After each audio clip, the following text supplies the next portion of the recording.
Hello, everybody. Jack Olesker again. Um, we're going to continue on with talking about things that were going on in my career in the 80s in Los Angeles at DIC Entertainment. A little heads up first. Kim said that when you all go on to the YouTube site, please subscribe. I don't know what that means. I guess there's a little dot there that says Kim's nodding, that says subscribe, and then you can be registered, and that'll help to build our audience, which is something that I really like. So I'm writing episodes of The Littles, and it's going along pretty well. I get my second assignment, and I do pretty good. And Lori wants to kind of bring me along on this. So she has me to her office, and she says, Jack, here's some episodes from the first season. I want you to study these, and it'll help you. So I said, that's great. Let me see it. So she puts this stack of scripts on the desk. There's 12 of them. And I'm looking at the cover pages, and they're all written by a guy named Jeffrey Scott. And I said, what's going on here, Lori? Who is Jeffrey Scott? And she says, Jeffrey is DIC's golden boy. He's fast and he's good. And Jean just loves him. Andy, too. So there was something that kind of struck a chord with me. I don't know how this guy was doing it, but I kind of thought at some point that's what I want to be doing. He wrote almost the whole first season of, he might have written the entire first season, I don't know, of The Littles. And I studied his scripts, and I got a lot of information. Jeffrey's written over 600, 700 episodes of television. He's one of these guys that's been around for ages. And our paths oddly never crossed, but from everything that I heard, he's a great guy. So I was glad to be able to read all those scripts. So I write my second and my third little script. It's for ABC, which is great because this means I'm nationally broadcast writer. I'm qualified for writing national television shows, which is just great. That's an important credit to have. And truth be told, I'm starting to get a little nervous because the series is running through its season, and I'm thinking, gosh, what am I going to do next? It's nice to get $2,500 an episode, but you can't live on writing 3 or 4 of those in an entire year. So I was wondering, where am I going to go next? So Lori calls me into her office one day, and she said, she says in her own style, she says, you're the assistant story editor for the Care Bears. So I said, well, okay. I had no idea what an assistant story editor did. I had no idea what a story editor did. I'm 26 years old. I'm new in LA, new in the industry. So I figure I'll learn as I'm going along. So she walks me through the studio. Now we're in this large studio in Studio City, and there's writers and authors, and I'm not writers and production people and artists all over the place. And I go to this corner, and there's this young man. I'm not going to name names. Sometimes I will name names, but sometimes I won't. And he's the story editor for the Care Bears. And Lori introduces me to him, and we shake hands. And she says, you're going to be sitting over here on this other side of this partner desk, and you'll do the job. And Lori walks away, and I chat with this fella for about 15 minutes. He's telling me what he does and everything. Doesn't tell me anything that I'm going to be doing. Doesn't give me a series Bible. Doesn't give me sample scripts.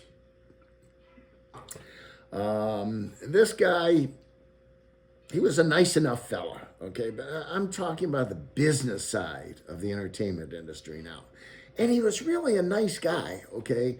And I kind of looked up his IMDb to see what his credits were, his industry credits.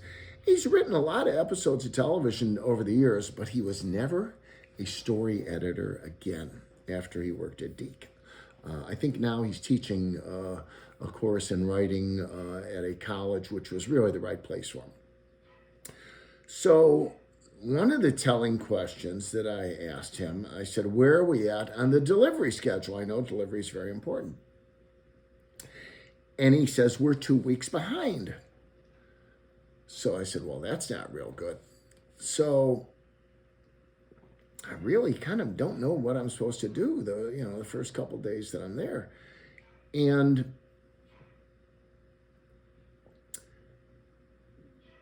time goes by and writers come and go to meet with him, and it's like he's not really engaging with them, and everything seems very vague. A week passes by, and I look at the schedule. We're 3 weeks behind schedule. And in the television industry, if you don't make an air date, if you don't deliver on time, forget it. Your show gets pulled and something else gets put in that place.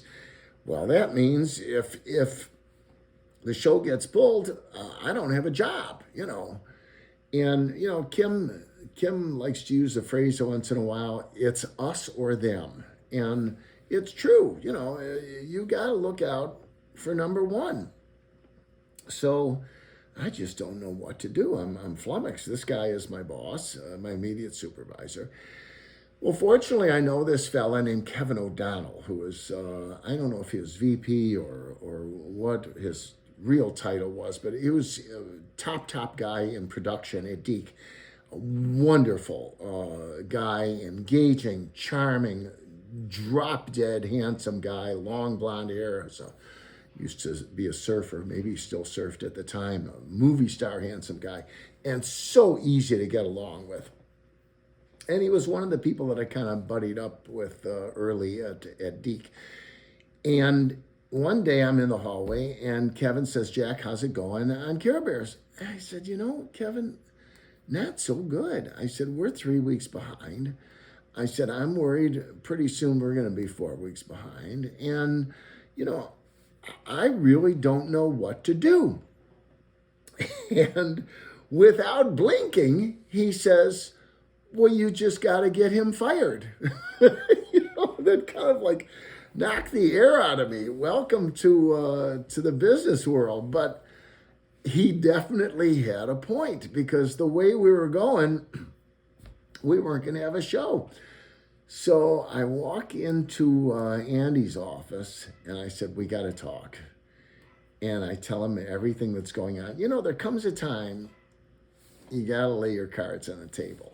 And you got to take your shot. Like Wayne Gretzky said, you miss 100% of the shots that you don't take. Well, if I didn't take this shot, we wouldn't have a show, and the Care Bears would get pulled, and that would be it.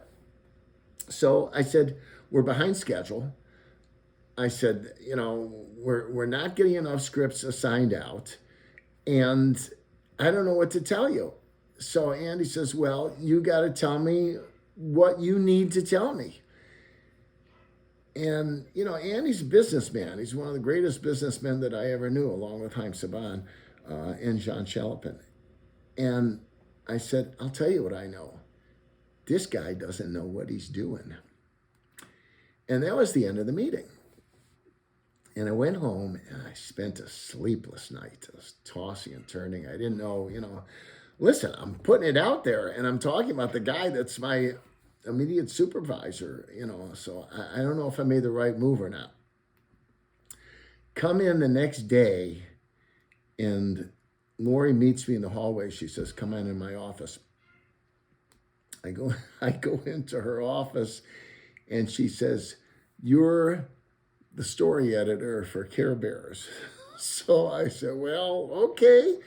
And she leads me along the hallway, and there's the two desks, one of which is where the former story editor for the Care Bears was sitting, but it's all cleaned off now. And Lori says, that's your desk. She says, do your job. So I sit down, and I get the names of all the writers from Lori, not just Care Bears writers, but all the different shows, Jason the Wheeled Warriors, Ulysses, all the different shows that DIC has. And I start calling these writers up and leave messages with some of them, and others I get on the phone and I say, we're having a writers meeting tomorrow at noon. I said, I want you there. And some of them say, okay, Jack, I'll be there. Others say, well, I've got something else going on. I said, that's good that you've got something else going on. I want you to know that if you're not at that meeting, you're not going to write for the Care Bears, and you're never going to write anything again for DIC. You know, here I'm this kid that's a new story editor. I've been writing episodes for the Littles just a couple weeks ago. I don't know what the hell I'm doing.